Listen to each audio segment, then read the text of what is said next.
Hi, I'm Santina with WTI, and I have to tell you about these Ardsley Peg Drops that I use for my violin.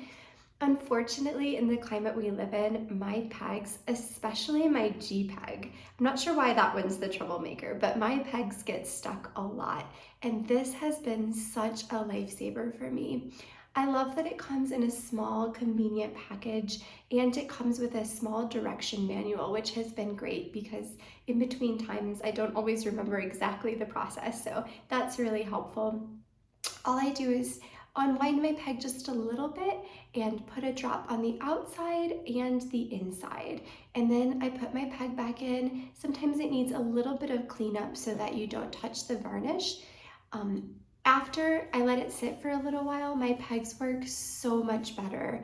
A few hours and I can easily turn my pegs, no problem, and it really helps. So if you have a problem with your pegs getting stuck at home, I highly recommend these peg drops. And that's my point of view.